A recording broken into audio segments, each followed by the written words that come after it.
మనం ఆంధ్రప్రదేశ్లోని సాత్రంపురం అనే ఒక చిన్న గ్రామానికి వెళదాం. ఊర్లో ఒక రకమైన ఉత్కంఠ.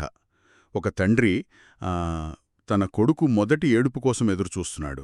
అతని మనసంతా కలలతో నిండి ఉంది. అవును, తన కొడుక్కి ఆ ఫేమస్ క్రికెటర్ కృష్ణమాచారి శ్రీకాంత్ పేరు పెట్టాలని అప్పుడే నిర్ణయించుకున్నాడు. తన కొడుకు ఒక ఛాంపియన్ అవుతాడని, ఒక విజేతగా ఎదుగుతాడని ఊహించుకుంటున్నాడు. ఆశతో నిండిన ఒక సాధారణ క్షణం కదా. సరిగ్గా. కాని ఆ క్షణం ఎక్కువసేపు నిలవలేదు. డాక్టర్ ఆ పసికందును అతని చేతుల్లో పెట్టగానే ఆ కలలన్నీ ఒక్క క్షణంలో కూలిపోయాయి. ఆ తండ్రి తన కొడుకు కళ్లల్లోకి చూశాడు. కాని ఆ కళ్లలో తిరిగి చూస్తున్నది ఏమీ లేదని గ్రహించాడు. ఆ పసికందుకు పుట్టుకతోనే కంటిచూపులేదు. ఆనందం కాస్త భయంగా మారింది. ఆ తర్వాత తీవ్రమైన నిరాశ. ఊరందరికీ పంచాల్సిన స్వీట్లను పక్కన పెట్టేసి ఆ తండ్రి ఒక భయంకరమైన నిర్ణయం తీసుకున్నాడు. చూపులేని జీవితం ఒక శాపం, ఒక భారమని భావించాడు. ఆ పసికందును తీసుకుని పొలాల్లోకి నడిచాడు. ఒక గొయ్యి తవ్వడం మొదలుపెట్టాడు. ఇది కథకు చాలా కీలకమైన ఘట్టం. శ్రీకాంత్ జీవితంలోని అసలు సంఘర్షణ ఇక్కడే మొదలవుతుంది. అవును, అతన్ని చూడలేనే మొదటి వ్యక్తి అతని తండ్రే.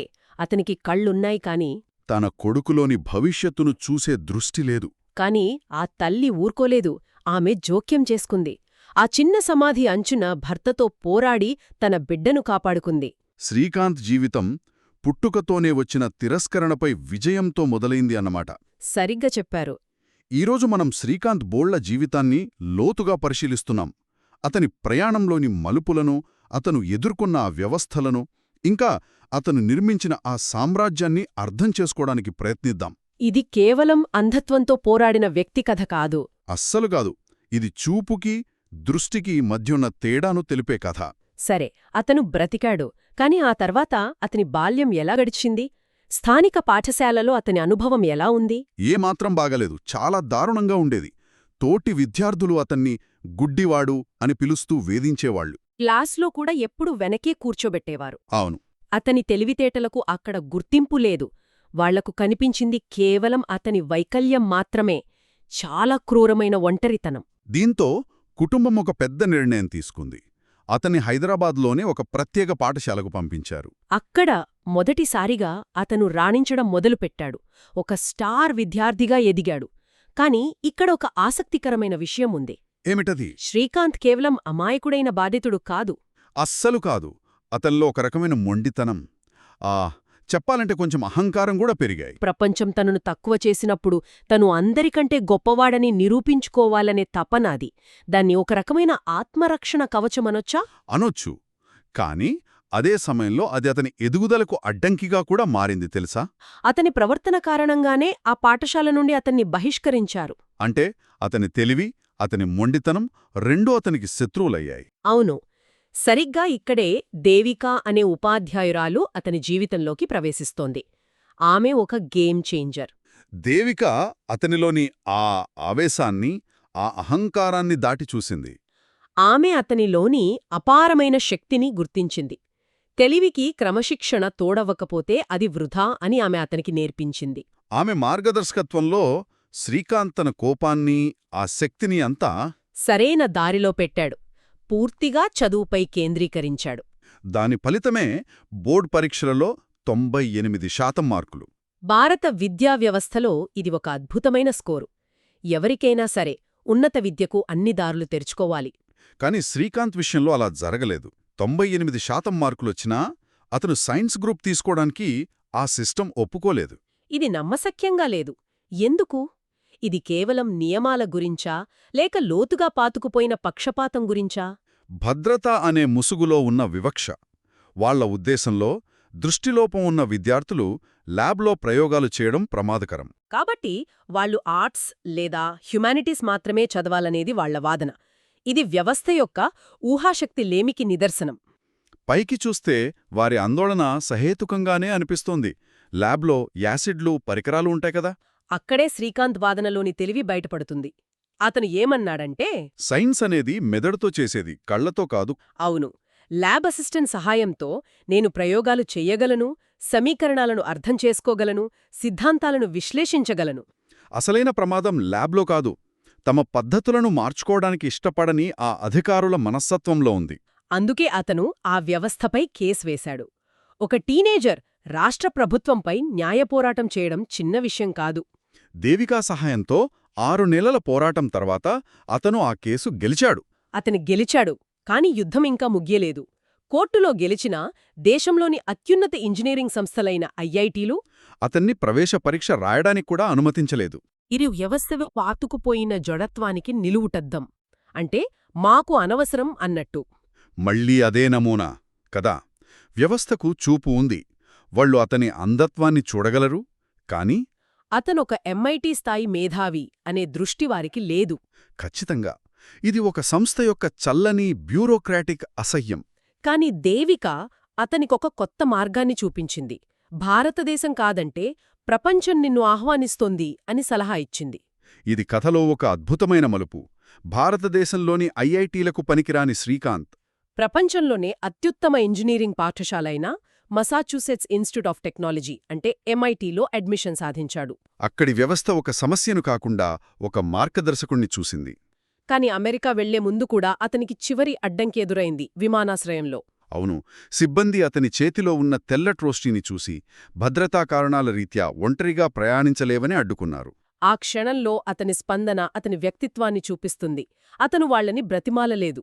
లేదు, బదులుగా తను ఎక్కబోయే విమానం యొక్క పూర్తి లేఅవుట్, వరుసల సంఖ్య, ఎగ్జిట్ల వివరాలన్నీ చెప్పాడు. అంటే వారి విమానం గురించి వారికంటే తనకే ఎక్కువ తెలుసని నిరూపించాడు. ఇది కేవలం తెలివి కాదు, అపారమైన ఆత్మవిశ్వాసం. అతను భౌతికమైన చూపుపై కాకుండా తన మానసిక పటంపై ఆధారపడ్డాడు. అలా విమానంలోకి ప్రవేశించాడు.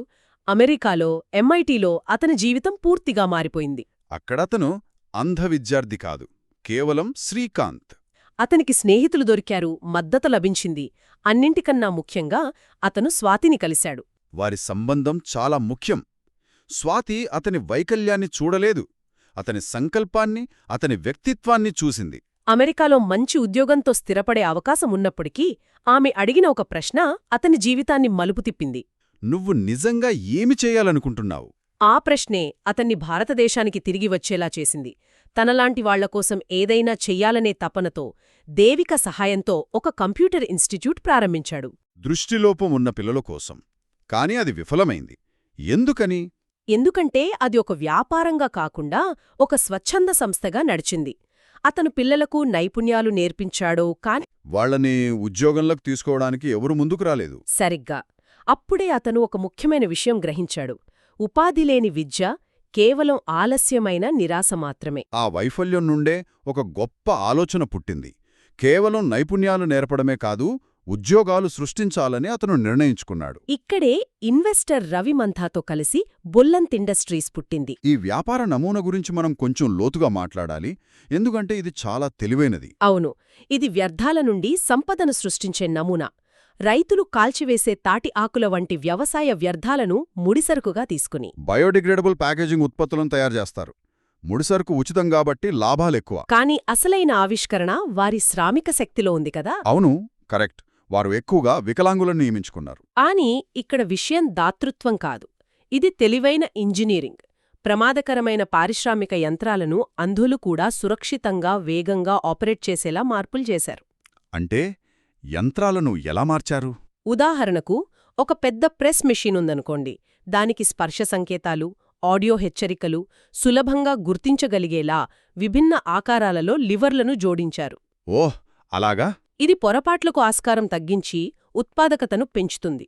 ఇది దాతృత్వం కాదు, తెలివైన వ్యాపార వ్యూహం. ఈ ఆలోచన రతన్ టాటా లాంటి వారిని ఆకర్షించింది. ఆయన నుండి పెట్టుబడి లభించాక బొల్లంత్ ఇండస్ట్రీస్ వేగంగా విస్తరించింది. 5 ఫ్యాక్టరీలు, వందలాది ఉద్యోగులతో శ్రీకాంత్ ఒక విజయవంతమైన సీఈఓగా ఎదిగాడు. అతను అందరూ తప్పని నిరూపించాడు.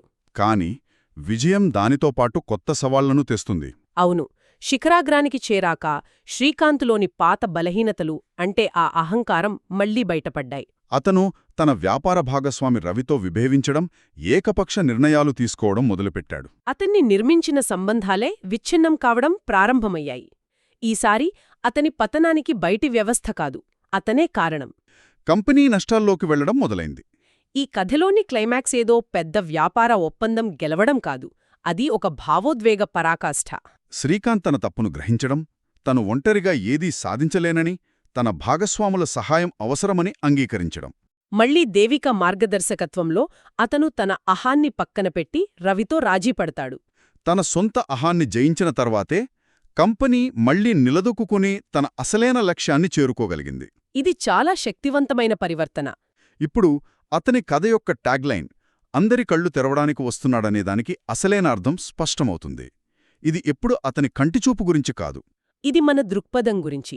శ్రీకాంత్కు శరీరధర్మపరంగా చూపు లేదు, కాని అతనికి మానసికంగా, వ్యూహాత్మకంగా దృష్టి ఉంది. మరోవైపు అతని తండ్రి, స్కూల్ బోర్డ్, ఐఐటి అధికారులు, ఎయిర్లైన్ సిబ్బంది వీరందరికీ కళ్ళు ఉన్నాయి, కాని దృష్టి లేదు. వారొక వైకల్యాన్ని దాటి సామర్థ్యాన్ని చూడలేకపోయారు. అతను భౌతికంగా చీకటిలో జీవిస్తున్నప్పటికీ భవిష్యత్తును స్పష్టంగా చూడగలిగింది అతనొక్కడే. ఇది ఆలోచింపచేసే విషయం. నిజమే. అతని తల్లి ఆ రోజు అతన్ని కాపాడకపోయి ఉంటే, దేవిక మార్గనిర్దేశం చెయ్యకపోయి ఉంటే, ఇంతటి గొప్ప దృష్టి మట్టిలో కలిసిపోయి ఉండేది. ఇది మనల్ని మనం ప్రశ్నించుకునేలా చేస్తుంది. మన చుట్టూ ఇంకా ఎంతమంది శ్రీకాంతులున్నారో. సరైన దృష్టితో చూడలేకపోవడం వల్ల మనం ఎంత మానవ సామర్థ్యాన్ని వృధా చేస్తున్నాం. అవును, మనం కేవలం మన కళ్లతో చూస్తున్నామా లేక మన ఆలోచనలతో చూస్తున్నామా అనేది ముఖ్యం. ఎందుకంటే శ్రీకాంత్ కథ నిరూపించేది ఒక్కటే: నిజమైన దృష్టికి కళ్ళు అవసరం లేదు. కాబట్టి మన చుట్టూ ఉన్న ప్రపంచాన్ని చూస్తున్నప్పుడు మనల్ని మనం ప్రశ్నించుకోవాలి.